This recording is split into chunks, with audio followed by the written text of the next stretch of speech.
Didn't mean that. I want to talk about Keegan Murray. Let's talk about if you want to be more Keegan makes me happy. If you want to Giants continue, don't. okay. If you want to be upset, I was going to say we're talking about the New York Giants. That's probably the only team in New York I don't like. We have spent more time. We're like the Portland radio station, and now all of a sudden we're WFAN, where the title of the show is the Keegan Murray Show we did continues. Have Tristan. Well, PDX baby, we riding. Number one show in Portland. No, the fan. The WFAN. No, she covers both of them. That's what I'm saying. We got them both. Call her back. Well, she's in the air, I believe, on her Southwest A1 flight that she got. Got Wi-Fi now. They can do anything on these planes. But even though talk Keegan, even though we didn't get the opportunity to talk about it with her, she was very excited at the brief thought that she had of seeing Keegan Murray this weekend in Las Vegas. And unfortunately, I had to be the bearer of bad news and say, you ain't going to get that. He played his last game in the Summer League this season. He played the last game of his Summer League career last night, and it was spectacular. These two games from the Sacramento Kings at the California Classic very much felt like the Keegan Murray showcase. Yeah, man. I mean, he knew the assignment and he handled business accordingly. Yeah. Because we said it a number of different times to start the show. He did what he was supposed to do again in that setting. Dominate. And he dominated. There was nobody that can guard him. He was moving around so comfortably out there.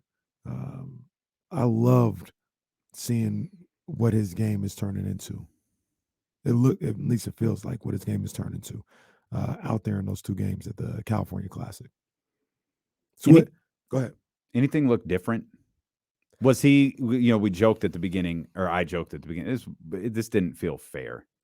Like if Keegan against the rest of that Summer League squad, it didn't feel fair. But is that Keegan Murray, or did something different stand out? The only thing that I saw from him, I know a lot of people are like, oh, look what he's doing, the handling the ball and playmaking.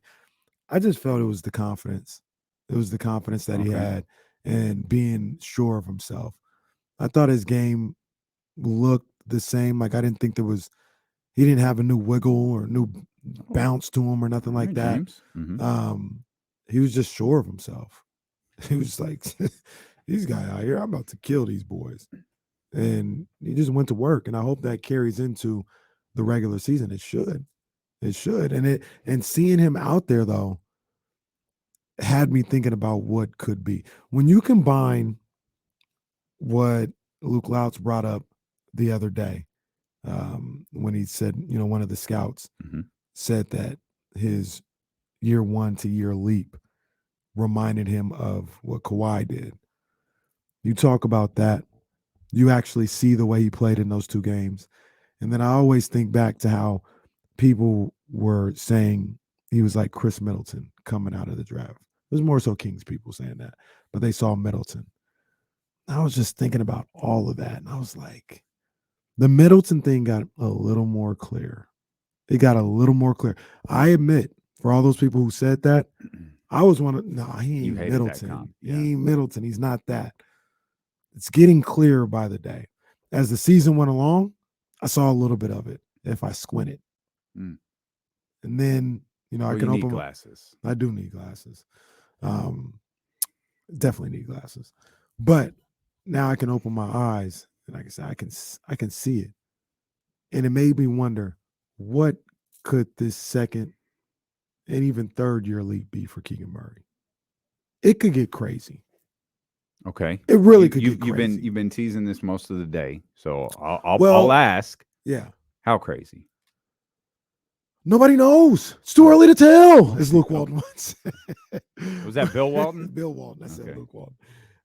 Bill Walton said. But so one of the things I was doing, I was just kind of like trying to figure out some of the best leaps from rookie year to second year in NBA history, really. And it was kind of all over the place, but they had some good ones. And I just wanted to ask you and ask the Chatty House and the people of Sacramento and Kings fans everywhere, like, do any of these look like they can match up for Keegan? Okay. The first one was Anthony Davis. Okay. Okay, sorry. Go ahead. No, I was just gonna say, in his rookie year, 13.5 points, 8.2 rebounds, and a block and a half. So it's almost 1.8 blocks. Okay. His second year, he went to 20.8 points per game, Wow. 10 rebounds, 2.8 blocks. That's okay. Seems like a lot, right? Chris was on that team. I don't remember. 20, what was this? I remember they 13, 14. won the lottery Yeah, I don't think that Chris year. was on So that Chris team. was probably traded Yeah, that off season. yeah. Okay. All right, So I got you. So Anthony Davis did that. Okay. That's a big jump. It is. That's a big jump. Another one that I saw that, somebody else was writing down. There was an article of the best leaps of all time. Penny Hardaway. Penny Hardaway went 16 points, 6 assists, 5 rebounds. His second year, he went to 20.9 points, 7.2 assists. And I was like, that don't really work. They came with D-Wade. D-Wade went crazy. Yeah. D-Wade had an 8-point per game increase. He went from 16.2 to 24.1 in his second year. Wow. And this is when it started to get interesting, for me at least. I immediately got to say no on Dwayne Wade. I say no on Dwayne Wade, too. That's a lot. Okay. Trying Paul to get Dwayne Wade on the show, by the way. Really? You don't know that, yeah. I'll talk to D-Wade. I didn't say. I'm just saying we're actively working to get Dwayne Wade on the show. He's a part of that festival in Napa.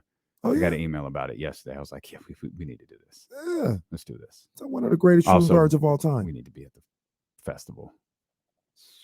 We do. Mary J, Nas. What day are they, though? It's the end of the month. I know exactly the weekend, but what day are they? I think it's the 28th, 29th. What day is Mary J?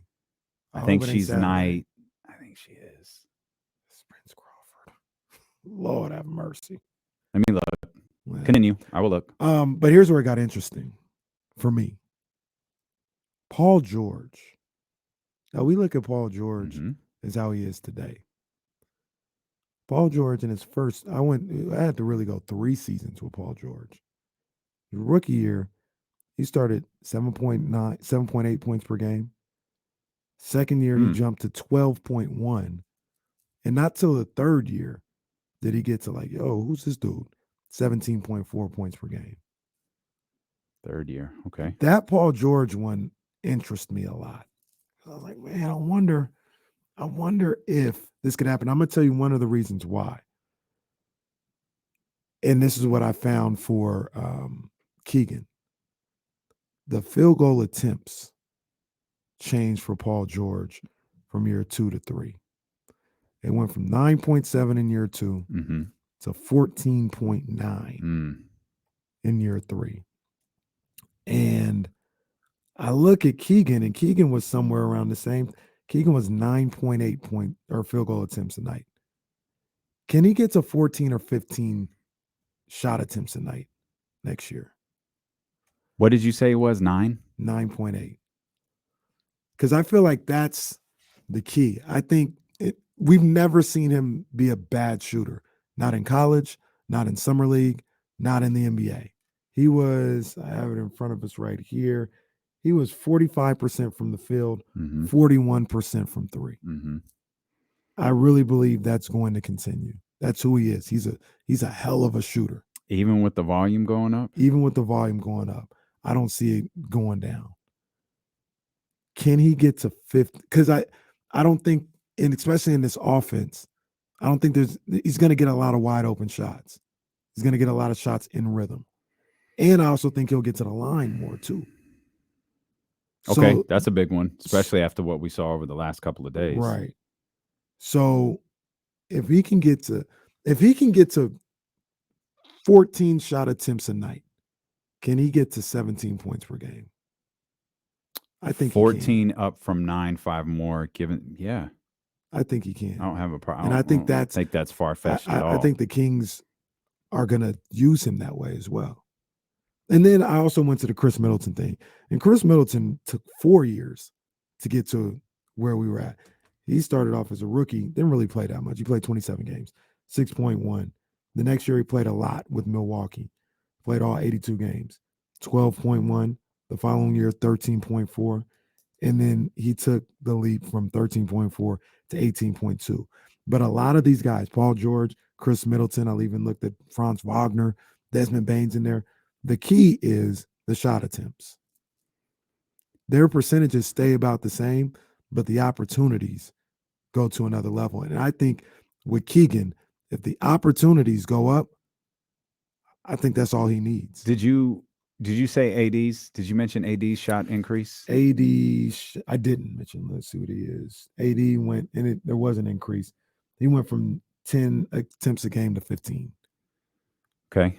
And that took him from 13.5 to 20.8. Goodness gracious. That's 5. I don't think Keegan's gonna average 20, but that's 5 shot attempts a game right there. Yeah. That we just talked about.